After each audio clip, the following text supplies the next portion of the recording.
Hello and welcome to our relation and function lesson, and I urge you to watch this video until the end because at the end of this lesson you will be able to define relation and function, know how to find the domain and the range of a relation or function, understand the concept of mapping and the use of the vertical line test, know the function notation, and solve example problems. Please hit the subscribe button. Relation is a set of ordered pairs, and function is a set of ordered pairs such that each domain corresponds to exactly one range. So we're saying all first and second members or elements of the ordered pair of a relation or function are respectively called the domain or range and range. So first values are the domain and second values are the range.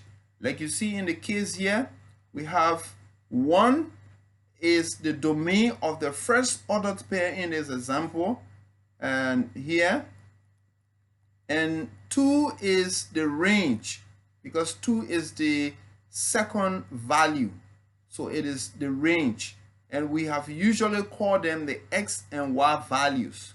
Now the relationship between relations and function, we say function is a subset of a relation.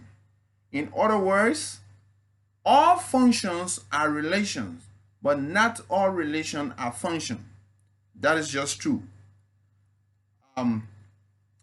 So a relation may have a one-to-one, one-to-many, or a many-to-one mapping. And what is mapping? The pairing of each member of the domain with each member of the range is referred to as mapping. Like in the case, we have the domain, which is to the left, and the range to the right. So if we have A and B in the set of domain and 1 and 2 in the set of range, if we map, if we pair A to 1 and B to 2, this represents a mapping. And we say function is constrained to a one-to-one or many-to-one mapping. So that's just the simple reason why we say all functions are relation, but not all relations are function, like you can see, because a one-to-many mapping is a relation, but it's not a function. So like we see in here in the three examples, in A we have a one-to-one mapping. You see that each of the members of the domain is being mapped with exactly one member of the range. So this is a one-to-one mapping. And B, we have D, which is in the domain, is being mapped with minus root 2 and also being mapped with root 2. So we have one member of the domain being mapped with more than one member of the range. So that is a one-to-many mapping. And C, we have A and D are in the domain and the both of them are being mapped with 4. So we have more than one member of the domain being mapped with one member of the range. So this is a many-to-one mapping. To determine as to whether a relation is a function, we usually use mapping and a vertical line test. And the vertical line test is basically used for graphs. If a relation is being graphed, we use the vertical line test to determine as to whether that relation is a function or not a function, like we see in our example. If we let A to be minus 2, B equals 0, C equals 1 and D equals 2, the set of ordered pair for the given mapping are -2 is to 1, -2 is to 1. Then B is 0, so it becomes 0 is to 1. C is 1, so it becomes 1 is to 2.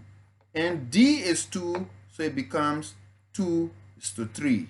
So if we do that for B and C, we will have respectively this set of ordered pairs. So let us graph these sets and see how they actually look. So for A, we have 4 points. If we plot these 4 points, oh, this is a straight line. And let us run our vertical line test. Now, if we run our vertical line test, we realize that this vertical line did not at any point along this graph touch the graph at 2 distinct points at the same location. So let's see for B. B also has 4 points, and let's plot these points.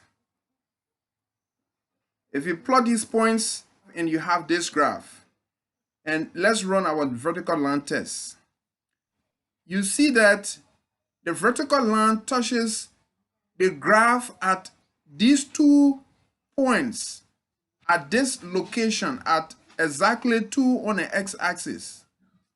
Let's see for D.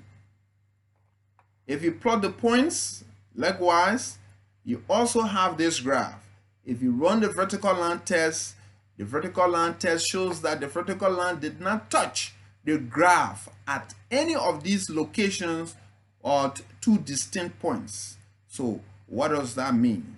It means that as per the rule of the vertical line test, if the vertical line test shows that the vertical line touches the graph at a single point along the entire length of the graph, then that is a function. That relation is a function. But if it touches the graph at a particular location at 2 distinct points, like in the case of B, then it is not a function. So B is not a function and C is a function. So the vertical line test is a very good tool that we use to determine as to whether a relation that is being graphed is a function or not a function. So then in our example number 1, use mapping to tell whether or not the relation is a function and state the domain and range. And A, we have a set of -4, -5, -3, -4, -2, 0, 1, 1, 2, and -4. Then we have B and we have C. So we say the first values of an ordered pair is the domain and the second value is the range.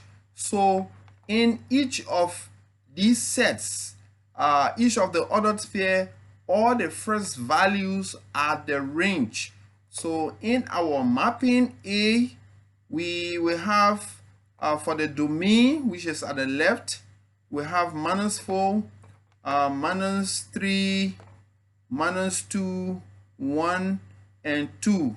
And for the range, you have -5, -4, 0, 1, and -4. But since we have -4 here twice, we cannot represent -4 twice in a set. So we have 4 members of the range while we have 5 members of the domain. And when we do our mapping, we realize that -3 and 2 are mapped with -4. Like we see that in our ordered pair, we have -3 and -4, and we have 2 and -4. So we have 2 members of the domain being mapped with one member of the range. And we see, let's see B. We have for the domain, we have 1, 2, 3, and 4. And for the range, we have 4, 4, 4. Okay, so we have 4 appearing once because this is a set. We cannot have 4 appearing 4 times in a set. So the range is 4, and when we do the mapping, we realize that all of the 4 members of the domain are paired with one member of the range, which is 4. Then C, we have for the domain, we have 3, 3, and 4. So we have 3 and 4 in the set of domain. And for the set of range, we will have -2, 2, and 3. So when we do the pairing, 3 is being paired with -2 and 2, and 4 is being paired with 3. Taking into consideration our rule, we have a relation may be a one-to-one, one-to-many, or a many-to-one mapping. But function is constrained to a one-to-one or many-to-one mapping. So in here, for A, we see -3 and 2 being paired with -4. So you have more than one member of the domain being paired with a single member of the range. So here we have a many-to-one mapping. So a many-to-one mapping is a function. So we say A is a function. And B, we see all 4 members being paired with a single 4 in the range. So this is also a many-to-one mapping, which is a function as well. And C, we have 3 being paired with -2 and 2 in the range. So we have one member in the domain being paired with more than one member in the range. So this is a one-to-many mapping. So a one-to-many mapping is not a function. So we say this is not a function. So for the domain, for A is just -4, -3, -2, 1, and 2. And the range is -5, -4, 0, and 1. For B, we have the domain 1, 2, 3, and 4. And the range is just a set of a number of 4. And for C, we have the domain as 3 and 4. And the range is -2, 2, and 3. Okay, so let us look at the function notation. When a function is written in an equation form where x is the domain and f of x is the range, it is said to be in the function notation, where we have f of x, which is read as f of x, or f is a function of x. Let's see example 1. If f of x is 2x plus 5 and the set of domain is -1, 0, 2, and 5, find the set of range. Now, what I want you to understand is this is a function such that if we input any value of the domain, we have a respective output value, which is the f of x, which is the range. So let's see. So in place of x, we will use the domain values. So for the first value, we have -1. So in place of x in a function, we use -1. So we have f of x becomes f of -1 equals 2x, which is 2 times -1 plus 5 plus 5. If you evaluate that, you have 2 times minus 1 is minus 2 plus 5 plus 5, which is 3. Minus 2 plus 5 is 3. So for a domain of minus 1 into this function will produce an output of 3, which is the range. I will use 0. So f of 0 equals 2 multiplied by 0 plus 5, which is 2 times 0 is 0 plus 5 is just 5. And 2, using 2, we have f of 2 would be 2 multiplied by 2 plus 5. 2 times 2 is 4 plus 5 is 9. Then we use 5 in place of x, so we have f of 5, which is 2 times 5 plus 5. 2 times 5 is 10 plus 5 is 15. So our set of range becomes 3, 5, 9, and 15, because this is the output value from these inputs.